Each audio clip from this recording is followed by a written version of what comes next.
Hi, you guys. Okay, Snowfall Season 5, Episode 5, Iliad. Franklin and Veronique is excited because their property investment came through. They just need to get the earnest money in place by next week, and they need Lloyd and Jerome to invest. So when they get to Lloyd said, look, I told you we would think about it. Never said we were signing Franklin. Roman Lloyd isn't sold, and you can tell.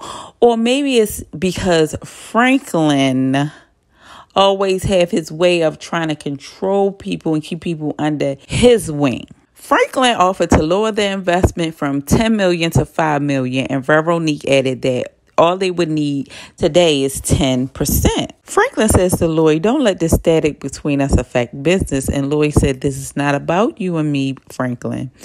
And Jerome, he steps in and he says that we have our own plans, nephew. So Franklin is like, oh, all right, I respect that. I'm just, looking out as always. Lloyd says to Franklin, I'm glad that you have your dreams, but they're not ours. And I believe Lloyd. From day one, Franklin tries to control people in his circle. As soon as someone tells Franklin no thank you, he takes it personal. Remember, Franklin loves power and he can be selfish. When him and Veronique leave out, he is pissed. He talking about they stubborn and ego tripping. Veronique, she does this breathing exercise with Franklin to calm him down. And Veronique said, don't give up on your family. I just think they need to hear it from someone else. Sissy beats back up with Ruben, see what the next steps are going to be for taking Teddy down. And Ruben gives her an ink pen that's a recorder to plant inside Franklin's office.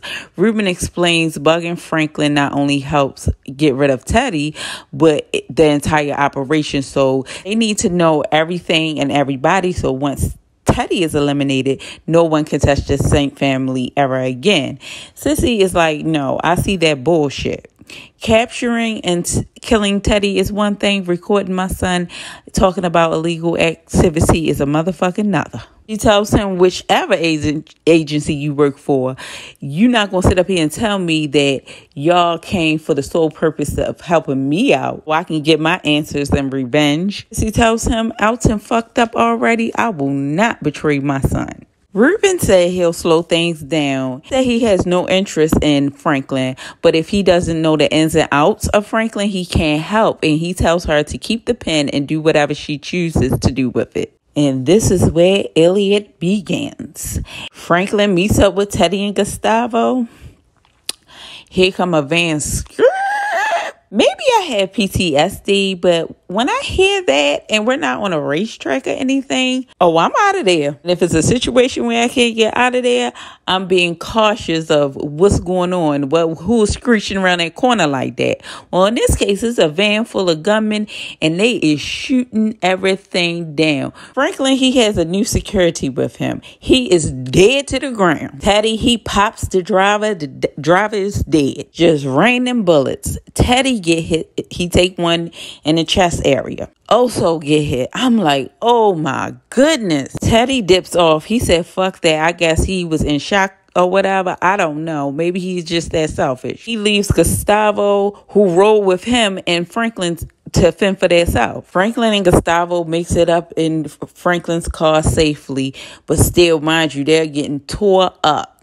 And Franklin put his car in reverse, and I would think that the other team would, knock the driver out the car, out the van that was dead and take off, but they let Franklin bang right into him and Franklin pulls off safely. They riding around fucked up, a bullet riddled car, so they have to ditch it. Ditch the car, grab the $3 million in cash and get the walk into a payphone. Boy, was they the days. They're on foot walking and they're in a Spanish gang territory neighborhood because Gustavo noticed all the graffiti on the wall that they were in gang territory. They do make it to a payphone and Franklin pays Jerome. Jerome and Lloyd is sitting down with Sissy and Veronique and they're having lunch. Veronique was speaking of Sissy can probably talk them into this investment. Oh, Sissy told Lloyd, well, If you don't want to invest in Franklin, cool.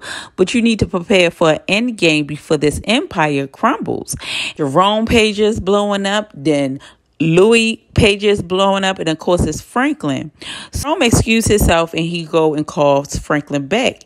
And he's trying to get details on what happened to Franklin and where is he. Luckily, Jerome was on point while he was on the phone with the lookout, and he seen it coming. He yells to Louis and Sissy and Veronique, "Get down!" Heard them screeching tires like me. See, that's what type of time I would have been on. As soon as they drop for cover, it's just bullets raining all out on them. And they're outside with innocent bystanders who's getting caught up in a crossfire. Baby bodies are dropping. Rome makes it over there. He's shooting. Louis shooting back. No one amongst them was hurt. But the few casualties, some was customers, some was service or workers that worked at the restaurant. And I always say drug dealing and drug using is a victimless crime. Like, you make the choice to use drugs. But it's when the innocent get caught in between. That's the fucked up part about it. Everyone is in shock, and Louis is like, come on, we have to go. So they try to hurry up and get out of there. Veronique took Louis and Jerome gun and put it in her purse.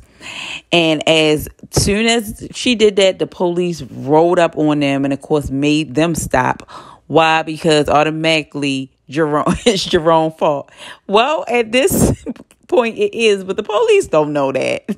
Well, they got him hemmed up, and they told one of the officers to check the ladies. So they go right for Veronique.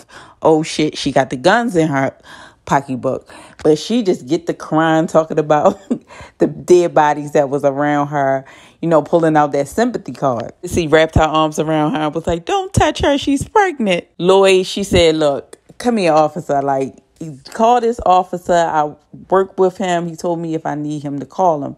So Buckley come down there and save the day. And Buckley is just a bitch ass motherfucker. And I'm like, do they pay him or do he pay them? Because he got it fucked up. He's pulling his... Yes, he did rescue the day, but you know what it is. They pay good. And like Jerome said, okay, we want to thank you for which part? For Shao always hooking you up, for the coke that you get in the club? What?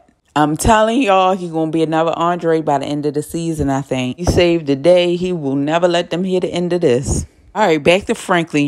He was on the other end, so he heard it all go down. At the same time, these Spanish Jews walked over and they want the bag of money. They're like, "What's that? Laundry?" No, that ain't no laundry. That's money, because Franklin had a hole in his bag. So the boy whipped out a switchblade and was like, "Give me them bags." Franklin, he has a gun, but it don't have any bullets in it. He let it all out at shootout. Like the saying goes, you don't bring a knife to a gunfight. That's all they had is knives. His crew get to running. Old boy with the switchblade, he stood firm because he had some other dudes coming up in the back of Franklin and Gustavo. So Gustavo was like, "Oh, Franklin, we need to run," and they got the fuck up out of there. And they are running, and it's a group of gang members behind them. Luckily for them, Franklin finds a space under a porch, it was a door entry to, but it was like under the porch for them to hide out at. Take a breather, let everything calm down. And Franklin was trying to get up out of there. Well, Gustavo must have knew what Franklin was thinking, and he like, "If you go out there now, you a dead man. Like, chill out, Franklin." Patty is injured bad. He is bleeding. He pulls over. He gets some coke. He puts it in his wound, and he takes a sniff, because his adrenaline probably was up. That probably brought him down a little bit. Or maybe it brought it up for him to stay alive to get to where he needs to be. His car is riddled in bullet holes, and he is still driving. He finds himself over some woman named Priscilla or something. Her house. She's a nut. She get home. She sees the bullet-riddled car sitting in her driveway, a track of blood going up her steps. She go right in. Child, I would have been calling the police, but she's a nut. She gets in there, she sees Teddy, and she is not amused.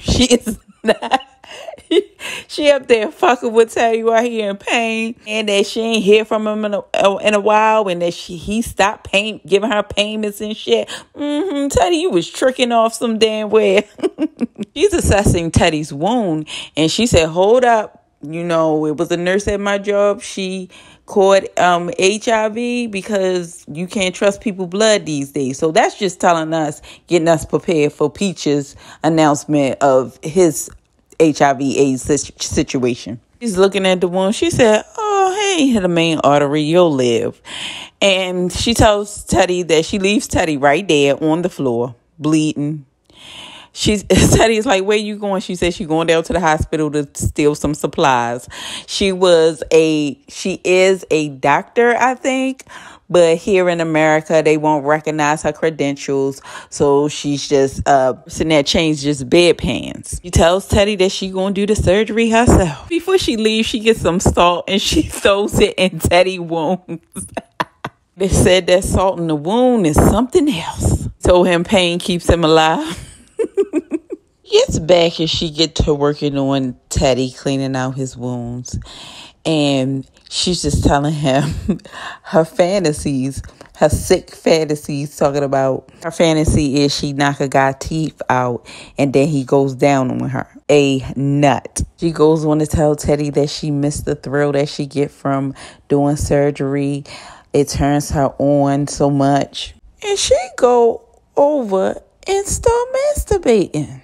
Between the coke that Teddy put in his wound and what he sniffed, he is out of it. After she gets Teddy all patched up and let him rest a while, she goes in his pocket and Teddy is just giggling because he high. Rightfully so. He just got pretty much a surgery. Think that she trying to reach his love below, and she's like, no, I gotta move your car. He's like, no. She tells him, yes, grab them keys. She tells him, your car cannot sit in this neighborhood with all them bullet holes. We go right in that car, get the search and pop the trunk, and she sees all those bricks. Now, I think she's bold enough to take them bricks and leave. Leon is at his house and he's sharing some information with his crew that he read up on. He read a piece where Malcolm X said that the Constitution gives them a right to become legal gun owners. Leon is like, I don't care what that old piece of paper say. That don't apply to us. Einstein added that a black man with a gun is a dead man with a gun. Leon thinking that he can legally get a gun and have a standoff with the police because it's legal, he's not getting it. Like Dion said, you can go on out there and try that and see if you won't be dead to the ground with the police. We see Leon slowly evolving, and I wish that they would do more character development with him. Like, I wish that he can get more screen time.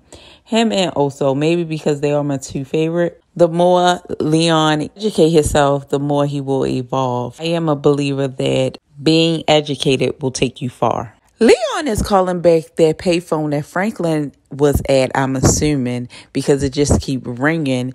And Dion asked him when was the last time he paged him 911. And Leon said, well, it been a while.